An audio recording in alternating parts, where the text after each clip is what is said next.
Puji Tuhan, di awal bulan November, pada hari Minggu, tepatnya hari ini, bersyukur di mana kita semua boleh ada di tempat ini.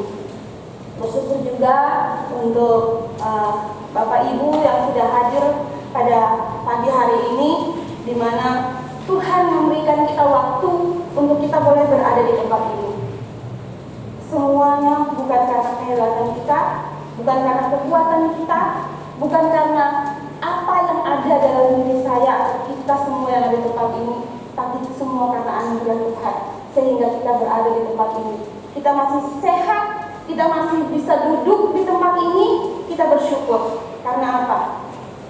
Kita berada di dalam rumah Tuhan. Kita berada di dalam rumah Tuhan untuk menyatakan firman Tuhan. Kita bersyukur untuk hal itu. Maka daripada itu kita boleh memuji dan memuliakan nama Tuhan pada pagi hari ini. Bapak Ibu yang terkasih dalam Tuhan Yesus Kristus, pada pagi hari ini kita mau belajar tentang di mana Keluaran 15 ayat 22 sampai 27, di mana tentang dimarah dan dieli.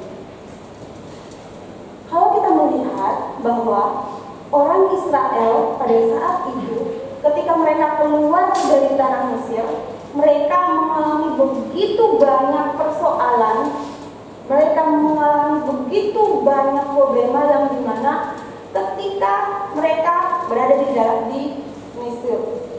Nah, ketika mereka sudah keluar dari Mesir dan mereka mengalami begitu banyak apa yang Tuhan sudah berikan bagi mereka, dan mereka melihat bagaimana kuasa Tuhan yang terjadi, di mana mereka melihat ketika mereka keluar dari tanah Mesir itu, mereka mengalami begitu banyak sesuatu mujizat, mengalami sesuatu yang begitu luar biasa, di mana mereka mengalami begitu banyak hal sampai mereka melihat begitu banyak tula-tula yang terjadi.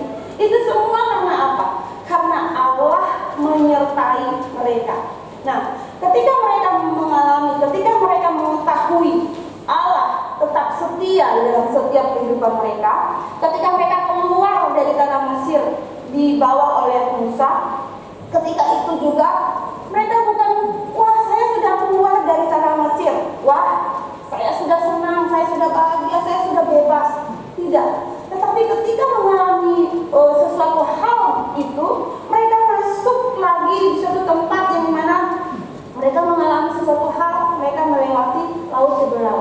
Nah, di dalam hal ini pasti ada satu ketakutan yang luar biasa karena mereka dikejar oleh orang Mesir. Untuk itu mereka mengalami sesuatu hal yang mungkin mereka merasa ketakutan. Nah, pada waktu itu juga ketika mereka mengalami hal demikian, Musa selalu memberikan ketenangan bagi mereka lewat Tuhan, di mana ketika itu juga mereka bisa melalui semuanya dengan baik. Ketika mereka melewati laut Teberau, mereka diselamatkan oleh Tuhan. Lewat apa? Tuhan menjaga mereka dan akhirnya mereka selamat. Nah, dari hal ini kita bisa melihat Bapak Ibu yang terkasih dalam Tuhan Yesus Kristus, pertolongan Tuhan di dalam setiap kehidupan kita selalu nyata di dalam kehidupan kita. Seperti halnya Tuhan menjaga dan melindungi orang-orang Israel, bangsa kepunyaannya, begitu pula juga dengan kita yang ada di tempat ini. Dia selalu menjaga dan melindungi kita. Dia selalu memelihara setiap kehidupan kita. Bapak Ibu yang terkasih dalam Tuhan Yesus Kristus, kalau kita melihat sebelum masuk di dalam ayat yang tadi, di mana tentang Mara dan Eli itu, setelah mereka melewati laut Teberau, apa yang mereka lakukan? Nyanyian Musa dan Israel, ayat yang ke-15, pasal yang ke-15, ayat yang pertama dan seterusnya. Ketika mereka mengalami hal itu, mereka merasa bersuka cita, mereka menyanyikan pujian, mereka melakukan itu dengan apa? Merasa syukur kepada Tuhan karena mereka sudah melewati semuanya itu dengan baik. Maka dari itu di pasal yang ke-15 di situ dikatakan bahwa mereka bersuka cita dengan nyanyian yang begitu luar biasa. Mereka bersyukur karena Tuhan sudah menolong mereka melewati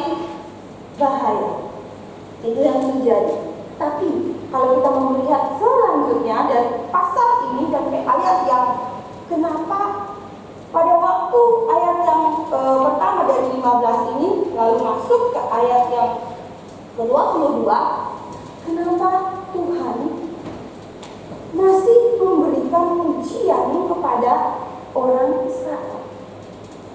Kalau kita secara manusia ya, mungkin saat ini kita katanya, Tuhan, emang ada orang lain lagi yang bisa mengalami hal itu? Kenapa mesti saya? Kenapa mesti kami yang mengalami hal itu? Ini yang terjadi. Saat mereka sudah melewati semua itu, mereka bersukacita, mereka berbahagia. Tetapi ketika mereka masuk di dalam ayat yang ke-22 nanti kita bisa mengerti tentang bagaimana rencana Allah di dalam bangsa Israel. Nah, Bapak Ibu yang terkasih dalam Tuhan Yesus Kristus, kalau kita bisa melihat secara teliti bahwa mengapa Tuhan ketika Dia menuntun bangsa Israel, sebenarnya kalau kita melihat dari peta, kalau ketika Tuhan menuntun bangsa Israel, bisa saja langsung ke tanah Kanaan. Kenapa dia mesti putar 40, dan kenapa ketika dia sudah melewati tanah Tiberau dan mereka sudah bersukacita, kenapa kembali lagi Tuhan mau membawa mereka ke padang gurun? Kita baca. Musa menyuruh orang Israel berangkat dari laut Tiberau, lalu mereka pergi ke padang gurun Shur. 3 hari lamanya dengan tidak mendapat air. Bapak Ibu yang terkasih, kita bisa melihat dari tempat yang sudah sangat menakutkan, mengalami hal yang sangat luar biasa, sudah bersukacita, baru selesai satu masalah, datang lagi satu masalah. Pernahkah Bapak Ibu mengalami hal demikian?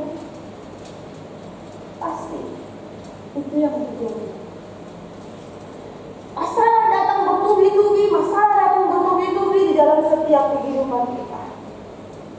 Kadang-kadang kita mengalami hal demikian, tapi kita lupa di firman Tuhan sudah terjadi dan bangsa Israel mengalami hal itu.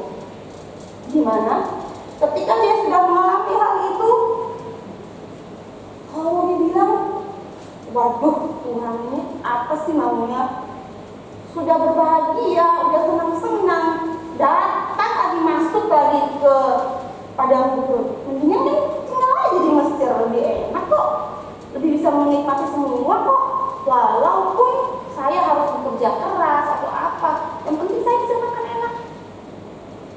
Tapi di sini kenapa Tuhan membawa bangsa Israel ke padang gurun? Ada maksud Tuhan di dalam hal ini. Bapak Ibu yang terkasih dalam Tuhan Yesus Kristus, di sini kita mau melihat menjalani hidup di dunia ini terkadang seperti itu. Butuh namanya perjuangan. Kalau kita masih hidup saat ini, kalau kita masih bernafas saat ini, kita berjuang atau tidak? Kecuali kita udah almarhum, udah dipeti mati, nggak ada pikiran kan? Apakah ada orang mati yang bisa, aduh, aku masih belum ini buat ini, aduh apa? Nggak ada. Ketika kita yang masih hidup saat ini perlu dengan namanya perjuangan. Perjuangan apa? Perjuangan hidup. Oh Tuhan, saya ingin keluarga saya bahagia. Oh Tuhan, saya ingin anak-anak saya anak yang baik. Kamu mau bahagia? Dengan cara apa? Perjuangan. Penuh perjuangan. Tidak mungkin kita mempunyai keluarga yang bahagia, yang harmonis tanpa perjuangan. Mungkin di sini Bapak Ibu yang mungkin sudah berumah tangga lebih dari 3, 4, 5 tahun, 6, 7, 8 dan sekian, pasti mengalami mungkin dinamakan perjalanan hidup yang mungkin tidak begitu gampang. Orang itu harmonis kita melihat, wah mereka saling mengasihi, wih apa sih rahasianya? Pasti itu yang bilang, wow keluarga itu dulunya seperti ini loh, tapi sekarang udah makmur, hidupnya penuh dengan luar biasa. Wah kita bisa melihat, kadang-kadang kita hanya bisa melihat dari kulit seseorang dengan melihat bahwa wow kamu bagus, kamu cantik, kamu keren, kamu pengusaha sukses, kamu hebat.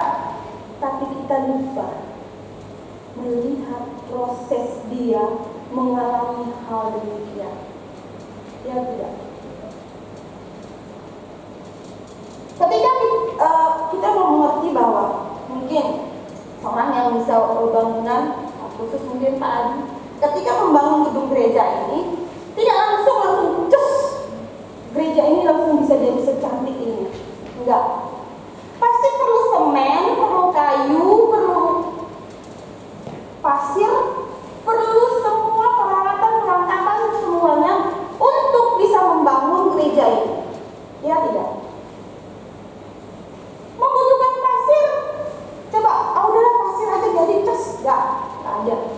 Dari semua itu dirampung menjadi satu sehingga bisa menjadi satu gedung yang bagus, gedung yang cantik. Oke, ketika udah bangun menjadi gedung yang bagus. Wow, gedungnya bagus ya. Oh, kita harus perlu pernak-pernik seperti ini. Oh, dikasih korden supaya cantik, supaya kita nggak kepanasan, diberikanlah AC, supaya komputernya bisa berfoto dengan baik, makanya diberikan mimbar. Oh, ada lagi yang kurang. Musik perlu, alat musik semuanya diperlengkapi.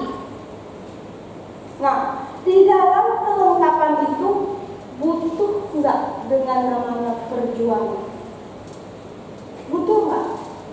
Semuanya tidak bergerak jalan seperti orang bilang seperti kita mau dibilang kita seperti Aladin ya. Jin, kosong. Tik. Pak Adi, saya mau buat gereja. Atau, wah Pak Adi buat gereja ya. Oke, sekarang Pak, saya mau buat rumah yang cantik seperti gereja. Tolong dong dibuat. Pak Adi bilang, kosong. Tik. Jadi rumah yang sangat cantik. Enggak ada. Semuanya pasti memerlukan proses. Dan proses itu perjuangan.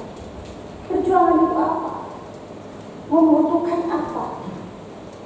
Setiap perjuangan membutuhkan air mata dan doa. Seseorang yang kita lihat dia adalah seseorang yang sangat sukses. Kamu nggak tahu ya? Kamu tahu nggak aku ini? Sebelum jadi seorang yang sukses seperti ini, saya dulunya, kamu tahu saya seperti apa? Jalan kaki, mau ke sekolah.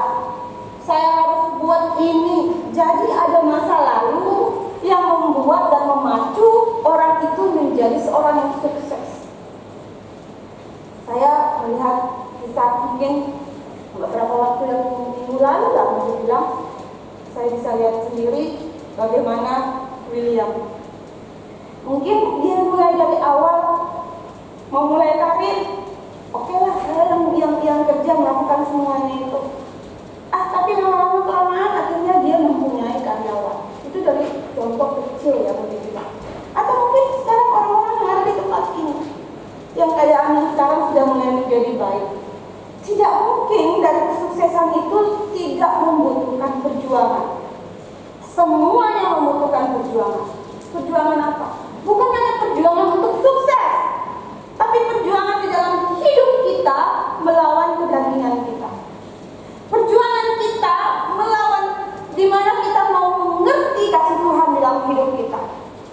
Kadang-kadang Tuhan, tolonglah Tuhan, saya ingin sabar. Butuh perjuangan enggak? Betul kan? Kita berdoa sama Tuhan, Tuhan tolong saya supaya saya menjadi orang yang lebih sabar. Aduh Tuhan tolong saya, Tuhan supaya saya bisa jadi orang yang lebih baik lagi. Butuh perjuangan enggak? Butuh. Lewat apa? Orang-orang yang di sekitar kita. Perjuangan itu Oke, kamu minta sabar. Oke, nanti saya memberikannya ya. Tuhan memberikan orang ada di sekitar kita, mencolek kita, mengganggu kita. Lalu apa yang kita lakukan? Kalau kita diberikan kesabaran oleh Tuhan, ketika kita dicolek oleh orang, ketika kita dilakukan yang tidak baik oleh orang lain, maka apa? Kita diberikan Tuhan kesabaran untuk tidak membalas. Ya enggak? Tuhan tolong saya, Tuhan saya suka marah-marah, Tuhan. Itu yang terjadi. Tuhan memberikan orang-orang di sekitar kita untuk bisa menghadapi itu. Dalam perjuangan hidup kita, yaitu kita bisa di mana Tuhan memberikan kita untuk kita bisa melawan kedagingan kita. Itulah yang terjadi dalam kehidupan kita. Sering kali itu kita alami dalam hidup kita. Perjuangan demi perjuangan, ketika kita masih hidup, Tuhan akan terus menguji kita. Tuhan akan terus memberikan kita untuk kita bisa berjuang. Tuhan, di dalam usaha saya, di dalam kerjaan saya mempunyai teman-teman yang tidak baik dengan saya. Saya mempunyai seseorang yang ingin menjatuhkan saya. Bersyukur. Lewat itu Tuhan memberikan apa? Pengetahuan untuk kita lebih berhati-hati, dan kita apa? Akhirnya di situ kita bisa melihat, kamu bisa berjuang apa enggak? Itu yang terjadi. Perjuangan itu bukan hanya kita berjuang untuk menjadi seorang yang sukses, tidak. Tetapi bagaimana perjuangan itu memberikan kita kekuatan ketika kita bersandar kepada Tuhan, maka perjuangan itu bisa kita lalui bersama dengan Tuhan. Itu. Tahu nggak? Ada seorang dia datang menceritakan demikian. Tahu nggak? Saya lebih diam, tapi kok saya diomongin seperti ini. Saya seperti ini. Lalu kalau kita mau mengetahui bahwa ketika itu terjadi dalam kehidupan kita, apakah kita marah? Di luar Tuhan pasti kita marah. Dan itu adalah sesuatu yang wajar. Tetapi ketika kita bersandar kepada Tuhan, Tuhan memberikan kita kekuatan untuk bisa menghadapi semuanya itu. Nah, kekuatan itulah di dalam hati kita untuk berjuang menghadapi setiap masalah ini. Setiap apapun yang terjadi dalam kehidupan kita, kita harus berjuang menghadapi semuanya dengan baik. Saat ini, sekarang terus tiap minggu tentang virus corona. Kita menghadapi atau kita kabur, kita lari. Berjuang, kan? Berjuang untuk apa? Melawan itu. Kita mau sembunyi di kolong langit itu tetap dikejar. Kita mau lihat. Sampailah mereka ke Mara, tetapi mereka tidak dapat meminum air yang ada di Mara itu, karena pahit rasanya. Itulah sebabnya dinamai orang tempat itu Mara. Bapak Ibu yang terkasih, kalau kita melihat secara jelas bahwa bangsa Israel ketika mereka sudah dalam keadaan yang sangat susah selama 3 hari loh, 3 hari perjalanan di padang gurun. Bapak Ibu tahu? Coba Batam aja ya. Kalau panas saja, tidak mau hujan, apa yang kita ungkapkan? Aduh, panas sekali. Aduh, kenapa sih panas terus? Hujan-hujanlah dikit. Itu baru panas yang ya mungkin orang bilang tak cuy. Ini padang gurun loh. Bapak Ibu tahu padang gurun? Padang gurun sudah tidak ada apa-apa. Tidak ada pohon, padang gurun. Panasnya minta ampun. Udah 3 hari berjalan, semuanya membutuhkan apa? Air. Coba Kalau kita tahan lapar, bisa ya? Bisa ya tahan lapar ya? Tapi haus bisa nggak? Bisa, tapi nggak mungkin dehidrasi. Mereka dalam keadaan yang sangat haus, apalagi ketika itu bangsa Israel bukan yang datang. Oh, bapak-bapak aja, anak muda aja. Oh enggak, ada emak-emak. Ada anak-anak. Kita tahu kalau anak kecil kalau kepanasan seperti apa? Rengeknya minta ampun. Itu kepanasan, kalau dia nangis kepanasan, apalagi dia membutuhkan air. Ya, kita bisa melihat secara jelas, kita bisa melihat dengan mata rohani kita bahwa pada saat itu mereka mengalami sesuatu hal yang sangat-sangat luar biasa, sangat haus.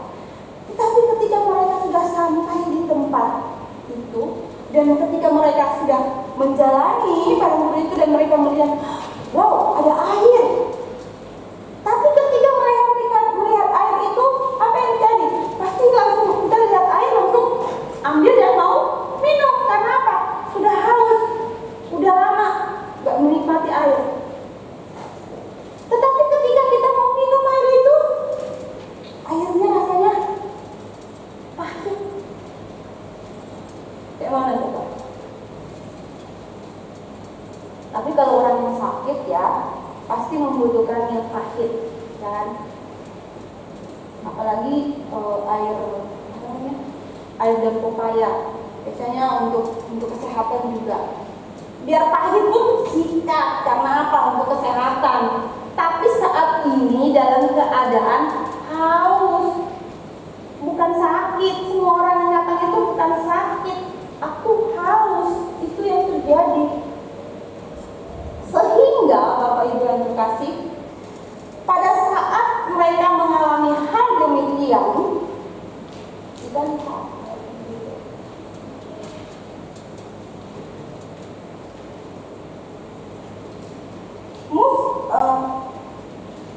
lalu bersungut-sungutlah bangsa itu kepada Musa, kata mereka, apakah yang akan kami minum?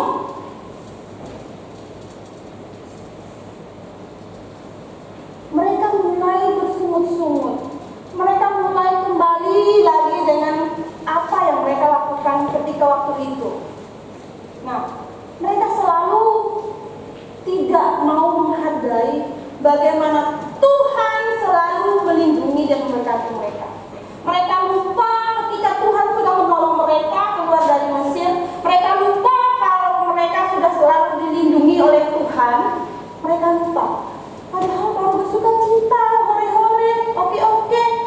Sampai dimarah, airnya pahit, bersungut-sungut mereka. Itu kadang-kala yang terjadi. Kehidupan kita pun juga demikian.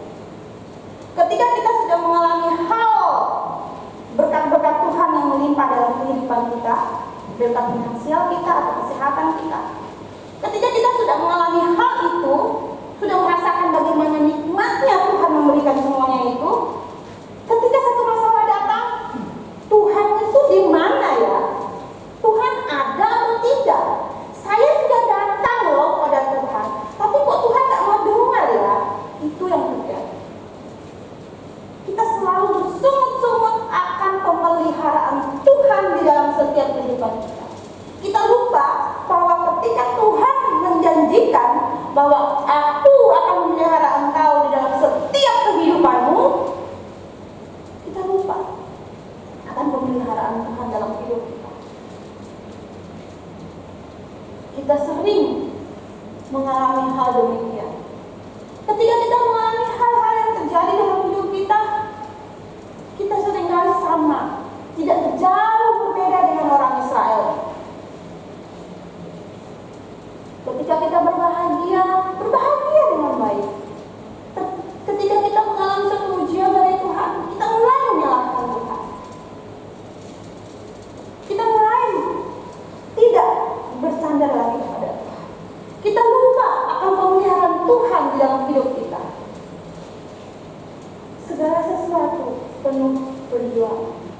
Ketika kita mengalami sesuatu hal dan kita mau berjuang untuk menghadapi atau melewati semuanya itu bersama-sama dengan Tuhan, pasti Tuhan akan memberkati setiap kehidupan kita. Bapak Ibu yang terkasih, dari hal ini juga kita bisa melihat pada ayat yang ke-25. Musa berseru-seru kepada Tuhan dan Tuhan menunjukkan kepadanya sepotong kayu. Musa melemparkan kayu itu ke dalam air, lalu air itu menjadi manis. Nah, Bapak Ibu yang terkasih dalam Tuhan Yesus Kristus, kita bisa belajar dari Musa. Ketika orang Israel datang bersungut-sungut kepada Tuhan, meminta kepada Tuhan, apa sih yang kita minum? Kamu bawa buat apa kami di padang gurun seperti ini dengan meminum air yang pahit? Kita tahu kalau air yang pahit itu juga terjadi pada Rut. Kita bisa lihat di Rut 1 ayat 20. Kita lihat Rut 1 ayat 20. Belum bisa begitu.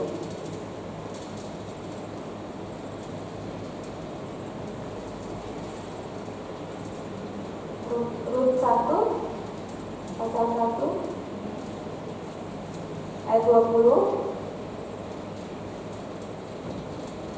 Tetapi ia berkata kepada mereka, janganlah sebutkan aku Naomi, sebutkanlah aku Mara, sebab yang Maha Kuasa telah melakukan banyak yang pahit kepadaku. Yang dimana Mara itu artinya pahit. Kita tahu bahwa bagaimana dalam perjalanan Rut, dia mengalami begitu banyak masalah, dia begitu banyak mengalami sesuatu keadaan, istri dan suami dan anak-anaknya meninggal, dia mengalami begitu banyak hal di dalam hidupnya. Maka daripada itu ketika dia kembali, orang-orang, Naomi kah itu? Tapi dia situ berkata, tapi ia berkata kepada mereka, janganlah sebutkan aku Naomi, sebutkanlah aku Mara. Karena apa? Hal-hal yang pahit yang saya alami itu adalah Mara. Hal demikian juga terjadi dalam kehidupan kita. Apakah kita di sini juga mengalami hal yang sama pada saat itu? Tuhan, apakah saya harus dipanggil Mara? Setiap yang terjadi dalam hidup saya adalah Mara atau pahit. Tidak ada sesuatu yang baik, tidak ada sesuatu yang baik di dalam hidup saya. Saya tidak bisa merasakan hal itu. Tetapi ayat yang ke-25 tadi, kita kembali, ayat yang ke-25 itu, Musa datang kepada Tuhan, berseru kepada Tuhan. Dia mengingat Tuhan. Bapak Ibu, contoh ya, misalkan nih, saya sedang menjanjikan sesuatu kepada Yohana. Tapi ketika saya menjanjikan Yohana nanti kalau bulan udah gajian, kita makan-makan ya. Oke, Yohana nih ingat nih, dia ingat janjinya. Tapi yang memberikan janji itu lupa. Nah, jadi dia datang, udah bulan baru nih, bulan ini udah November awal nih, pasti udah ini, udah masuk ini, ya. Mana janjinya makan-makan? Nah, tapi di sini Tuhan tidak pernah lupa akan perjanjian Dia kepada bangsa Israel. Dia selalu melengkapi semuanya dengan baik. Di sini Musa berseru-seru kepada Tuhan dan Tuhan menunjukkan kepadanya sepotong kayu. Untuk apa? Ketika Musa menghadapi masalah, dia datang kepada Tuhan dan Tuhan menunjukkan setiap masalah itu. Mungkin dari kita juga mengalami hal demikian. Ketika kita mempunyai masalah, kita lupa bahwa setiap hidup kita Tuhan sudah berjanji hidupmu akan aman, tenang. Asalkan ketika kita dalam hal itu kita datang dan berseru kepada Tuhan seperti halnya Musa. Musa datang kepada Tuhan dan berseru kepada Tuhan. Ketika Musa berseru kepada Tuhan, Tuhan menjawab semuanya dan Dia menyuruh Musa untuk melakukan hal demikian. Dan ketika Tuhan menyuruh Musa, apakah Musa membantah? Tidak. Kalau kita bisa melihat, kita berpikir bahwa Tuhan ini aneh ya. Masa disuruh, masa airnya udah pahit?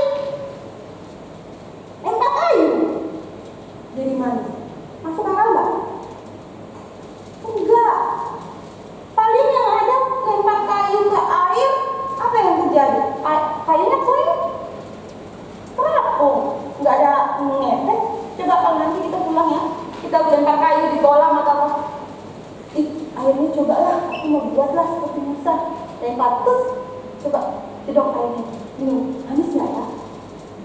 Tetapi ini kemahakuasaan Allah ini dinyatakan kepada Musa, dan pada waktu itu Musa taat kepada Tuhan. Dengan apa? Ketika Tuhan memberikan mandat kepada Musa, Musa mendengarkan, dan taatnya itu dia melakukan hal itu. Dan apa? Ketika kita taat kepada Tuhan, apa yang terjadi? Next. Firman-Nya, jika kamu sungguh-sungguh mendengarkan suara Tuhan Allahmu dan melakukan apa yang benar di matanya, dan memasang telingamu kepada perintah-perintahnya, dan tetap mengikuti segala ketetapannya, maka aku tidak akan menimpakan kepadamu penyakit manapun dan selanjutnya. Tapi di ayat yang ke-25 di situ dikatakan bahwa ketika kayu itu dilemparkan ke air itu, maka airnya itu menjadi manis. Dan mereka bisa menikmati air itu yang tadinya pahit akhirnya menjadi manis. Sama halnya dengan kita, ketika kita datang berseru kepada Tuhan, maka Tuhan mengatakan, ketika kamu taat, apa yang kamu alami? Kamu akan mendapatkan sesuatu itu. Tetapi kadang-kadang kita mungkin kalau masalah, kita lari dari masalah itu. Ketika Tuhan menguji, dari sini kita melihat bahwa kenapa Tuhan membawa mereka ke padang pasir itu, padang gurun itu, untuk apa? Tuhan menguji umat pilihannya untuk mereka kuat di dalam Tuhan, bagaimana mereka mau tetap taat kepada Tuhan sebelum mereka masuk ke tanah perjanjian. Mereka begitu diberikan banyak sesuatu masalah. Nanti kalau kita mau belajar lagi, nanti next 16, 12, 17, dari situ kita akan belajar bagaimana Tuhan menguji bangsa Israel sampai mereka bisa mendapatkan yang terbaik. Ketika kita juga mengalami hal demikian, ujian-ujian itu untuk melakukan sesuatu yang bisa menjadi yang lebih baik. Nah, dari sini apa yang kita belajar dari hal itu? Ketika kita datang kepada Tuhan, kita meminta kepada Tuhan dalam firman-Nya, jika kamu sungguh-sungguh mendengarkan suara Tuhan. Kenapa di sini dikatakan sungguh-sungguh? Kenapa bukan sungguh? Di sini ada satu penekanan yang luar biasa bahwa jika kamu sungguh-sungguh mendengarkan suara Tuhan. Jadi ketika kita mau mendengarkan suara Tuhan dengan baik dan melakukan apa yang benar di matanya dan memasang telingamu kepada perintah-perintahnya dan tetap mengikuti segala ketetapannya, maka maka aku tidak akan menimpakan kepadamu penyakit maupun yang telah kutimpakan kepada orang Mesir, sebab aku Tuhanlah yang menyembuhkan engkau. Wow, luar biasa kan? Janji Tuhan itu luar biasa loh. Dia bilang ketika asal kamu tuh orang mencari taat. Sama halnya juga dengan anak kita. Ketika anak kita taat, dia sudah mulai jadi anak yang baik, apa yang kita lakukan? Pasti kita kasih apa? Kita kasih dia sesuatu sehingga dia bisa menjadi lebih baik lagi. Itu ketika kita taat dan memberikan telinga kita, dan kita bukan hanya memberikan telinga. Mungkin pada saat ini ketika kita ada di tempat ini, ada yang memang kita betul-betul fokus dengan sungguh-sungguh mendengarkan firman Tuhan, tapi ada juga yang tidak acuh tak acuh. Apa sih yang ngomong di depan itu? Di sini kita mau belajar bagaimana kita mau takut akan Tuhan, mendengar sungguh-sungguh firman Tuhan, siapapun dia. Oh, saya sebenarnya tuh maunya mendengarkan firman Tuhan itu dari yang top lah. Kalau yang kecil-kecil kayak gini nggak mempan masuk di telingaku ini. Terus kalau orang-orang yang biasa-biasa itu kayaknya saya kurang kayaknya udah buka hati tapi kayaknya tak masuk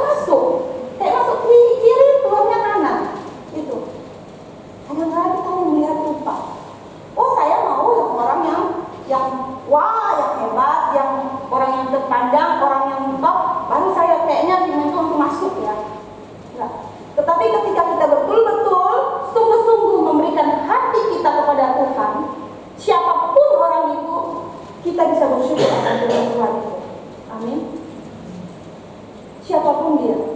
Kita tidak bisa melihat. Dari seorang anak kecil pun ketika Tuhan memakai dia bisa menjadi berkat bagi orang tersebut. Tanpa melihat siapa dia yang menyampaikan firman Tuhan. Asalkan kita diberikan hati yang betul-betul mau mendengarkan firman Tuhan. Sungguh-sungguh. Itu yang dikatakan di dalam firman Tuhan. Kalau kita hanya sungguh, percuma. Tetapi bagaimana kita mau sungguh-sungguh mendengarkan firman Tuhan?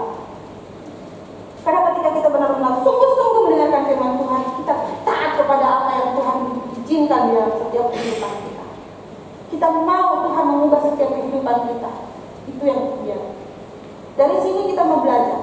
Dan Tuhan juga ayat yang berikut nanti dia akan memberikan apa? Sesudah itu sampailah mereka di Elim, di sana ada 12 mata air dan 70 pohon kurma. Lalu berkemah mereka di sana di tepi air itu. Tetapi di ayat yang ke-26 dari situlah Tuhan mulai akan memberikan perintah-perintahnya untuk mereka bisa menjalankan perintah-perintah Tuhan. Bapak Ibu yang terkasih, tadi ketika ayat yang sebelumnya mereka mengalami sesuatu hal dan sangat tidak enak, tetapi akhir dari ayat tersebut mereka mendapatkan apa? Sesuatu yang sangat luar biasa. Mereka sampai di Elim, bayangkan, bukan air yang pahit yang dikasih kayu jadi manis lagi, tetapi 12 mata air. Bayangkan, 12 mata air dan 70 pohon kurma. Satu pohon kurma aja udah senang banget ya. Ini 70 pohon kurma loh. 70. Mereka bisa membayangkan begitu luar biasa Tuhan memelihara setiap kehidupan mereka. Sama halnya juga dengan kita. Kita tidak bisa membanggakan diri kita. Oh, saya hebat, saya kuat, saya jago, saya punya hikmat, saya punya kepintaran, saya punya kekuasaan. Tapi di mata Tuhan semuanya nol. Ketika semuanya itu kita mau memberikan semuanya hanya untuk Tuhan. Ketika kita memberikan semuanya untuk Tuhan, Tuhan memproses kita untuk bisa menjadi seseorang yang luar biasa dalam kehidupan kita. Gelang emas yang sangat cantik mungkin diukir menjadi sesuatu yang sangat cantik, atau patung ukiran yang kita sudah lihat menjadi satu patung ukiran yang sangat cantik. Awalnya seperti apa? Hanya seperti kayu biasa. Kayu biasa.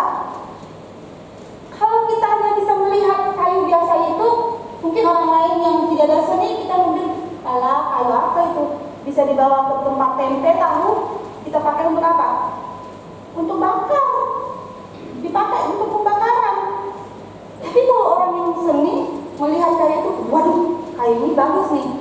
Saya akan menggunakan kayu ini dan membuat kayu ini bisa menjadi sesuatu hal yang sangat cantik. Saya akan ukir dia, saya akan membuat sesuatu pajangan yang bagus dan harganya menjadi mahal. Itulah kita.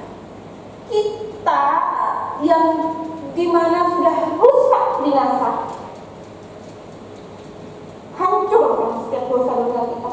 Tapi Tuhan menjadikan kita menjadi baru di dalam tangan Tuhan. Lewat apa? Kematiannya. Ketika Kristus memberikan dirinya untuk menggantikan kita yang hancur ini, yang rusak ini, menjadi sesuatu yang indah, sesuai dengan biji matanya, sesuai dengan rupa Allah. Tetapi bagaimana kita sebagai rupa Allah? Apakah kita bisa membawa rupa Allah itu dengan baik, ataukah kita acuh terhadap rupa Allah itu? Bapak Ibu yang terkasih dalam Tuhan Yesus Kristus, untuk mengajarkan penonton ini ada satu cerita bagaimana kita sebagai seorang yang berjuang. Tadi saya sudah katakan bahwa berjuang itu atau dalam perjuangan itu bukan hanya kesuksesan untuk mendapatkan sesuatu, enggak, tetapi berjuang melawan kedagingan kita. Yaitu ketika kita mau berjuang di dalam setiap hal apapun itu adalah ujian Tuhan untuk kita bisa melakukan sesuatu yang lebih baik lagi. Nah, di dalam hal ini kita juga banyak mengetahui. Kita bisa melihat, tadi saya sudah mencontohkan bagaimana gedung gereja ini yang dimana tidak terbangun dengan seperti ini, tetapi semuanya dan doa. Nah, dengan air mata dan doa ini sama halnya juga dengan kita. Ketika kita bisa melihat orang lain bagus, orang lain sukses, kita hanya melihat dari luarnya saja. Oh iya, dia baik, dia sukses, dia bagus. Tetapi kita tidak melihat prosesnya dia. Sama halnya juga yang terjadi dalam kehidupan kita. Seringkali juga kita mengalami hal demikian. Ketika terjadi sesuatu di dalam kehidupan kita, pasti kita mengalami yang dinamakannya, Tuhan, apa sih yang kita perbuat untuk di dalam kita mengalami kehidupan ini, Tuhan? Bapak Ibu yang terkasih dalam Tuhan Yesus Kristus, mungkin kita semua dalam gereja ini, sesama hamba Tuhan, di dalam mungkin di panti atau di sekolah, semuanya mengalami sesuatu hal yang mau dibilang banyak dengan satu masalah. Tetapi bagaimana masalah itu kita mau menghadapinya dengan Tuhan? Seperti firman Tuhan ketika kita mau berseru kepada Tuhan, seperti Musa berseru kepada Tuhan. Mungkin secara manusia kita tidak mampu menghadapi segala sesuatu itu dengan kemampuan yang ada dalam diri saya. Mungkin kita bisa mengatakan diri saya bisa kok menghadapi semuanya itu. Sesuatu yang bisa menjadi sesuatu yang baik, semuanya memiliki proses. Kita tahu bahwa pada waktu itu pun kita lihat mungkin contohnya kita mungkin orang melihat bahwa demikian, wow, gereja Philadelphia itu sudah bagus ya, mereka ada panti, ada sekolah, ada guest house, bagus ya, hebat ya. Tapi apakah mereka melihat perjalanan sampai saat ini, sampai terjadi seperti ini, itu karena apa? Semuanya penuh dengan perjuangan. Bukan hanya hamba Tuhan yang berjuang, tetapi kita semua jemaat-jemaat Tuhan berjuang. Berjuang lewat apa? Tuh,